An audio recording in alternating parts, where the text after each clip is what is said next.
धर्मराज ने नेवले से पूछे 3 सवाल। भगवान की सच्ची सेवा क्या है? मनुष्य सबसे बड़ी भूल कहां करता है?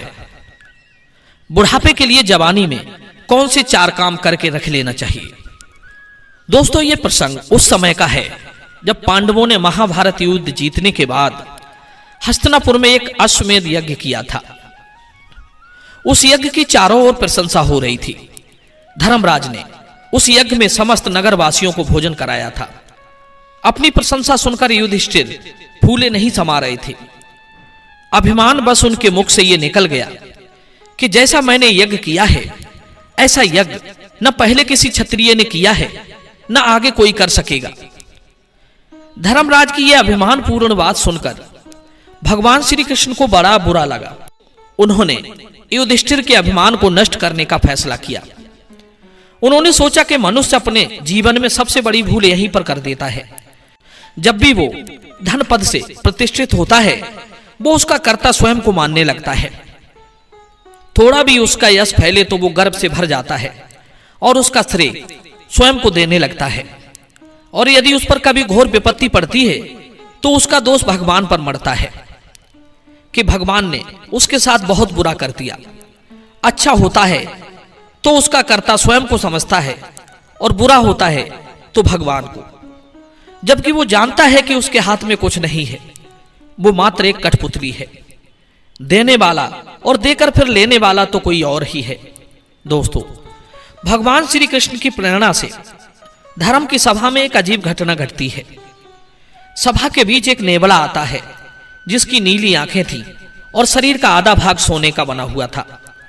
वो नेवला धर्मराज के दरबार में आकर मनुष्यों की भाषा में बोलता हुआ कहने लगा, हे राजन, तुम किस बात पर खुशी मना रहे हो?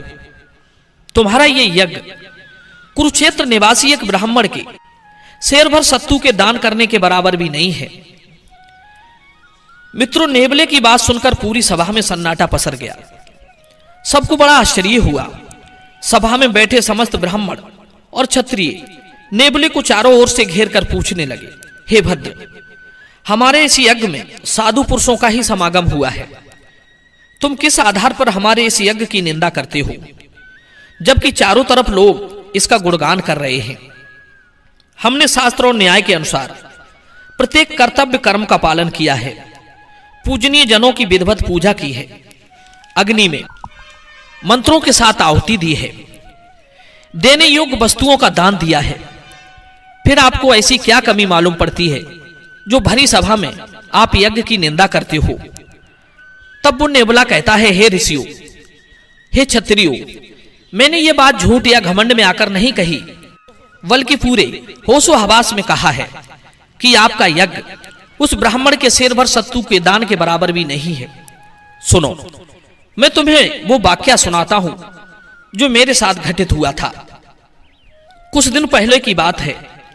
धर्म क्षेत्र कुरुक्षेत्र में एक गरीब ब्राह्मण अपने परिवार के साथ रहता था। वो ब्राह्मण अत्यंत निर्धन था।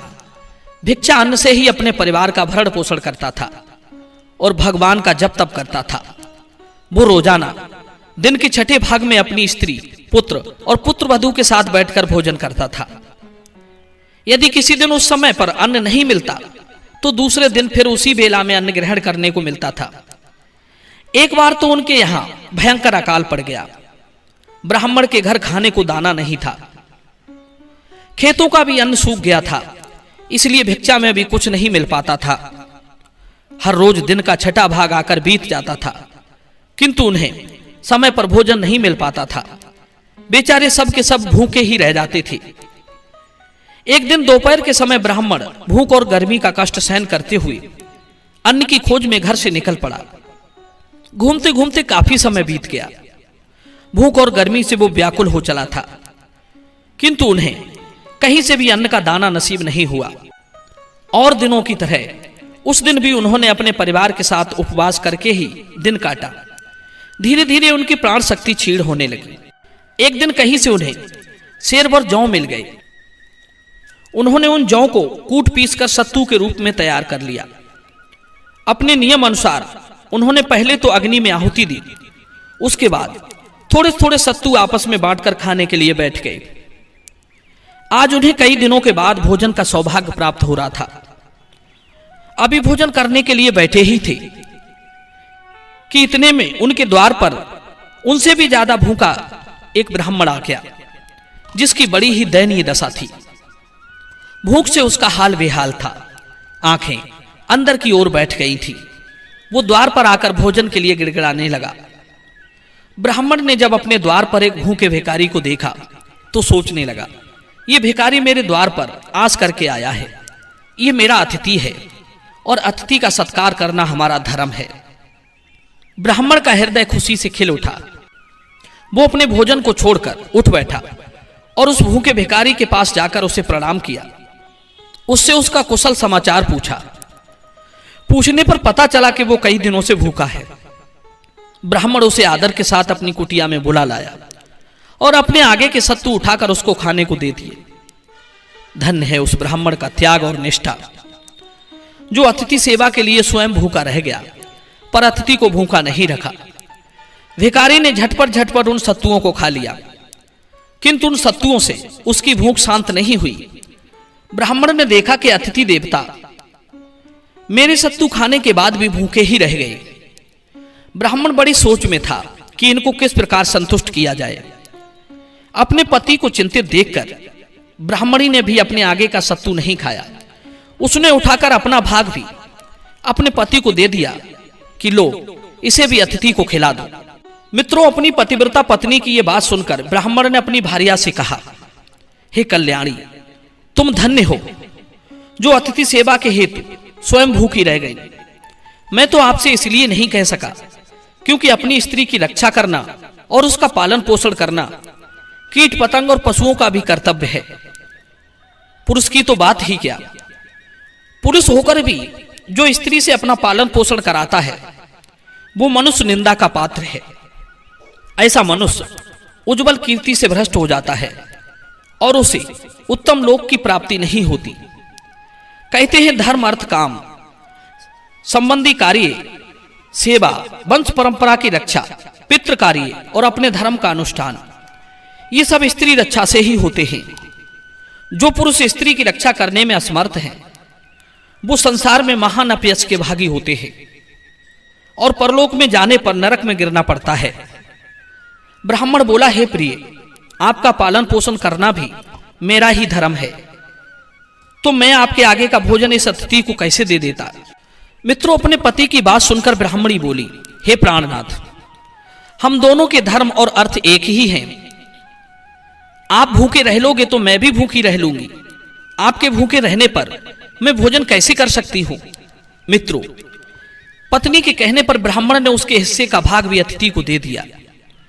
अतिथि ने उसे भी खा लिया, पर उसकी भूख कभी भी शांत नहीं हुई थी। ब्राह्मण फिर चिंतित हुआ कि अब मैं इसे क्या दूं। मित्रों, इतने में ब्राह्मण पुत्र ने भी अपने हिस्से का सत्तू स्वयं न खाकर ब्राह्मण को दे दिया। पिताजी, मेरा सत्तू भी इस अतिथि को खिला दो, मैं जल पीकर गुजारा कर लूंगा। बेटे का त्याग देखकर पिता ने कहा, बेटा, तुम 1000 वर्ष के हो जाओ तो भी मेरे लिए बालक ही रहोगे। पिता पुत्र को जन्म देकर ही उससे अपने को कृत समझता है। मैं जानता हूं बच्चों की भूख प्रबल होती है। मैं तो बूढ़ा हूं, भूखे रहकर भी कुछ दिन काट लूंगा। जीर्ण अवस्था हो जाने के कारण मुझे भूख भी नहीं लगती, पर तुम तो अभी बालक हो, तुम ये सत्तू खाकर अपने प्राणों की रक्षा करो। मित्रों, ब्राह्मण पुत्र बोला, पिताजी, मैं आपका पुत्र हूं और पुत्र पिता की अपनी ही आत्मा होती है। आपके व्रत की रक्षा करना भी मेरा उतना ही दायित्व है जितना कि आपका। इतना कहकर पुत्र के हिस्से का भाग भी अतिथि को खाने को दे दिया। अतिथि ने उसे भी खा लिया, पर अभी भी उसकी भूख शांत नहीं हुई थी। ब्राह्मण फिर चिंता में पड़ गया। मित्रों, अपने ससुर को चिंतित देखकर पुत्र वधू ने भी अपने हिस्से के सत्तू उठाकर अतिथि को परोसने के लिए दे दिए। अतिथि ब्राह्मण उसे भी खा गया। चारों का त्याग और समर्पण देखकर वो अतिथि बहुत प्रसन्न हुआ। वो याचक साक्षात धर्म के रूप में परिवर्तित हो गया और ब्राह्मण और उसके परिवार से कहा, भूख मनुष्य की बुद्धि को चौपट कर देती है। भूख से मनुष्य के धार्मिक विचारों का लोप हो जाता है। किंतु आपकी ऐसी स्थिति होने पर भी आपकी दान में रुचि बनी रही। आपका यश सदा कायम रहेगा। मित्रों, धर्म ने उन चारों को स्वदेह स्वर्ग भेज दिया। नेबला बोला, हे मुनि ज्ञानियों, उसी ब्राह्मण के घर के पास में मेरा बिल था। मैं अपने बिल से निकलकर आया और उसी स्थान को सूंघने लगा जहां ब्राह्मण ने अतिथि को भोजन कराया था। उस दान के प्रताप से उस स्थान को सूंघने से मेरा आधा शरीर सोने का बन गया।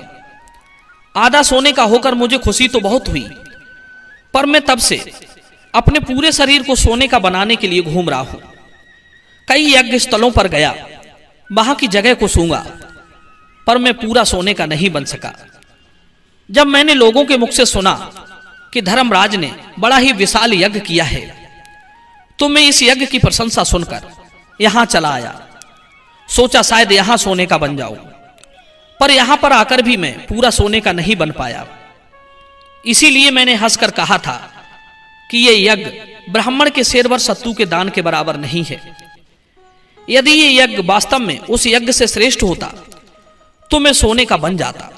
मित्रों, नेबले की बात सुनकर धर्मराज का सिर नीचे की ओर झुक गया।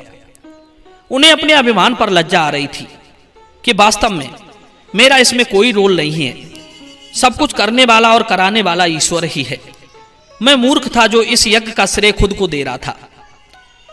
मित्रों, धर्मराज ने सबसे क्षमा मांगी और नेबले से कहा, हे भद्र प्राणी, तुम बहुत ज्ञानी जान पड़ते हो। मेरे कुछ प्रश्नों के जवाब दे दो, मेरे मन की संशय दूर हो जाएगी। दोस्तों, धर्मराज ने नेबले से पूछा कि भगवान की सच्ची सेवा क्या है? मनुष्य सबसे बड़ी भूल कहां पर करता है? और मनुष्य को बुढ़ापे के लिए जवानी में कौन से 4 काम करके रख लेने चाहिए? तब नेबले ने बताया, हे धर्मराज, भगवान की सच्ची सेवा है जीवों पर दया, उनके प्रति करुणा का भाव, परोपकार का भाव, दीनहीनों की सेवा, भूखे को भोजन, रोगी को औषधि और भटके को सही दिशा, अहिंसा का व्रत। मनुष्य की सबसे बड़ी भूल है सांसारिक वस्तुओं पर गर्व करना। जो चीज उसकी है ही नहीं, वो उसके पीछे भागता है, उस पर गर्व करता है, स्वयं को हर कार्य का कर्ता समझता है। बुढ़ापे के लिए मनुष्य को जवानी में ये 4 काम करके रख लेना चाहिए। नंबर 1, धन का संग्रह। नंबर 2, बच्चों में संस्कारों का बीज बोना। नंबर 3, भगवान का नाम जपने की आदत। नंबर 4, अपने शरीर का अभ्यास करते रहना और सहनशीलता। बुढ़ापे में भी कुछ ना कुछ करते रहना चाहिए। जवानी में किया गया आराम बुढ़ापे में बहुत कष्टदायी होता है। इसलिए स्वयं को कभी निकम्मा बनाकर ना रखें। कुछ ना कुछ काम इस शरीर से लेते रहना चाहिए। इसे आप जितना आराम दोगे और फिर बुढ़ापे में आपके लिए बहुत कष्ट होगा। मित्रों, इस वीडियो के विषय में आपके क्या विचार हैं? कमेंट सेक्शन में अपनी राय जरूर देना। मिलते हैं अगली वीडियो में नई चर्चा के साथ। आप सभी का बहुत बहुत धन्यवाद। जय श्री कृष्ण।